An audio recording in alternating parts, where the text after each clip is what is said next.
Pourquoi cette vidéo sur le sujet religion au pluriel, quelle organisation?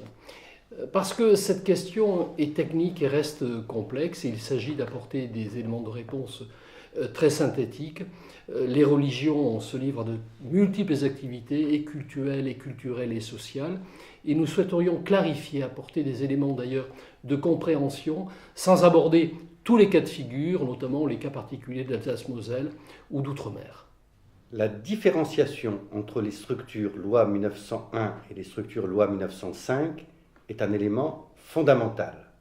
Sur ces questions techniques et complexes, le choix en amont des structures est déterminant. Le choix des associations ou des différentes associations prévues par la loi doit être mûrement réfléchi, doit être mûrement pesé, évalué. Reste à définir ce qu'on entend par loi 1905, c'est-à dire de manière générique ce qu'on appelle le cultuel, par rapport à ce qu'il n'est pas cultuel. Alain Garay, les associations cultuelles 1905, que peuvent-elles faire? La loi de 1905 est très claire à ce sujet. Elles doivent avoir un objet exclusivement cultuel, c'est-à-dire, selon les termes même de la loi, subvenir aux frais à l'entretien et à l'exercice public du culte dans le respect de l'ordre public. Par voie de conséquence, cela signifie par exemple qu'une association cultuelle ne peut pas avoir d'activité culturelle et ne peut pas financer d'activité culturelle. Que faut-il entendre par activité cultuelle? Alors, c'est très clair aujourd'hui. Selon la jurisprudence du Conseil d'État, cela regroupe essentiellement et exclusivement l'organisation des cérémonies organisées en vue de l'accomplissement d'activités religieuses portant sur le rite et les pratiques, mais également l'entretien de l'édifice du culte et la prise en charge des dépenses liées au ministre du culte et au personnel exerçant des activités cultuelles. C'est tout, rien que cela. Donc, activité économique ou patrimoniale dans une structure 1905, c'est impossible. Les associations doivent gérer leur patrimoine non pas de façon commerciale ou économique, bien que cela ait des incidences financières. Elles ne peuvent pas se livrer à des activités commerciales, elles ne peuvent pas se livrer à des activités lucratives, au sens qu'elles ne pourront pas dégager des bénéfices qui pourraient être répartis notamment auprès des membres ou des fidèles. Y a-t-il d'autres différences importantes entre une structure 1901 et une structure 1905? Une association cultuelle 1905, contrairement au cadre général de la loi de 1901, ne peut, indépendamment de l'objet exclusivement cultuel, être formée que par des personnes physiques, doivent compter uniquement entre 7 et 25 personnes en qualité de membres adhérents en fonction du nombre d'habitants de la commune dans laquelle est fixé le siège social, et également doivent communiquer à la préfecture la liste de leurs membres. Ce n'est qu'à cette condition-là qu'elles pourront prétendre bénéficier de la capacité juridique élargie dont elles bénéficient, ce qui les place sous un régime fiscal favorable, puisqu'elles peuvent notamment être autorisées à recevoir des dons et legs exonérés d'impôts ou être exonérées de la taxe foncière sur les propriétés bâties. 1901, ce n'est pas 1905. 1905, ce n'est pas 1901. Il y a des choix, des critères, des conditions.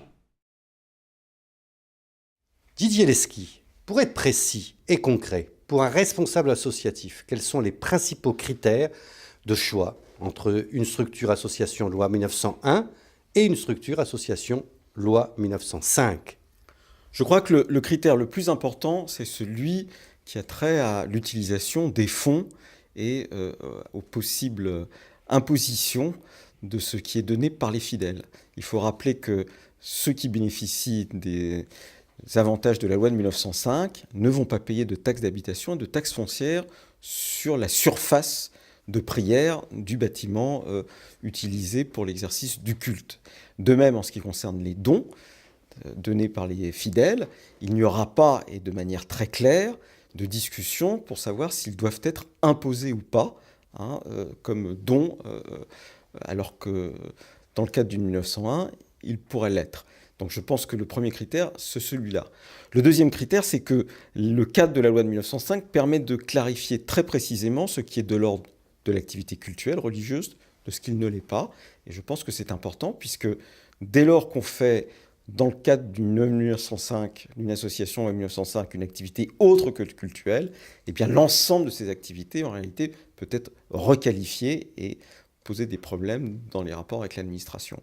Donc je crois que le critère fondamental, c'est celui de la clarté de ce qu'on veut faire par rapport à l'activité religieuse.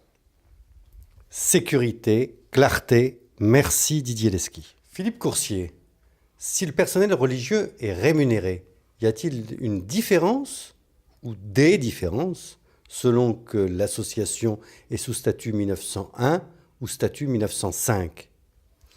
Alors, de toute évidence, la question sera beaucoup plus simple à traiter dans le cadre d'une association loi 1905, puisque ayant des activités strictement cultuelles, il est clair que ce personnel religieux, pour peu qu'il soit rémunéré et que l'on envisage sa rémunération, ne se livrera qu'à des activités cultuelles, ce qui renvoie à un contrat qui est un contrat connu des juristes, qui est le contrat de congréganiste, et qui se dissocie en cela, qui se différencie en cela du contrat de travail. Mais ce n'est pas néanmoins aussi simple que cela, car d'un point de vue strictement juridique, le droit social ne distingue pas selon que l'employeur est une association cultuelle ou une association d'un autre type. Donc, de ce point de vue-là, il y aura toujours néanmoins des risques de requalification de ce personnel religieux en activité véritablement salariée, donc dès lors appelant des cotisations de sécurité sociale, notamment qui sont celles qui sont attachées à toute activité salariée. Ahmed Wali, vous êtes le président en exercice de l'association cultuelle qui gère la mosquée Adawa à Paris 19, rue de Tanger. Mais sur ce site, il y a aussi une association culturelle, loi 1901. Alors, en pratique, comment vivez-vous, comment gérez-vous, comment simplifiez-vous les relations culturelles des deux structures ?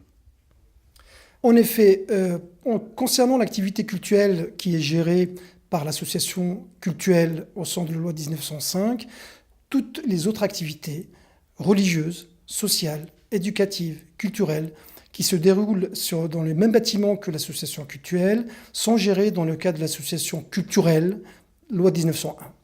Ça veut dire que ce sont deux statuts différents, ça veut dire deux équipes de gouvernance, avec des personnes différentes pour faire le distinguo entre les deux associations. Cela veut dire également, et ça c'est un élément très important, deux comptabilités différentes, séparées, concernant la gestion des deux associations.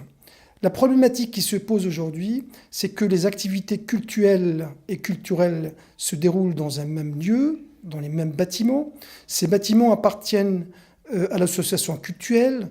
La grande question et la grande interrogation que nous nous posons depuis quelque temps, comment gérer cette interface entre la culturelle et la cultuelle, autrement dit, comment gérer la mise à disposition des locaux par l'association cultuelle au profit de l'association culturelle.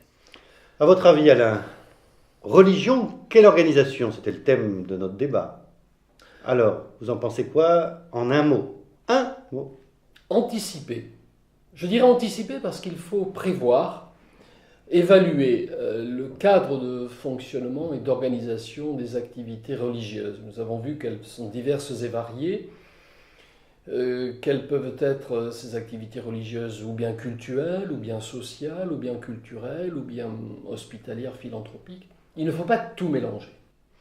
Oui, anticiper, vous avez raison, mais c'est aussi, et en effet c'est lié, préparer, réfléchir et surtout, avant tout, discuter. On a entendu nous aussi nos interlocuteurs, c'est l'association, un travail d'équipe. Donc bien préparé, bien analysé et surtout, en effet, voir clair. Que veut-on faire ? Quel est le cœur de métier, c'est-à-dire quel est le projet associatif et quels moyens se donne-t-on pour assurer à la fois, évidemment, la sécurité, c'est évident, mais ce n'est pas autosuffisant, pour assurer un bon développement, un bon déroulement et surtout une activité sereine. Éviter les problèmes, éviter les contentieux et donc agir tranquillement, sereinement et tout simplement efficacement.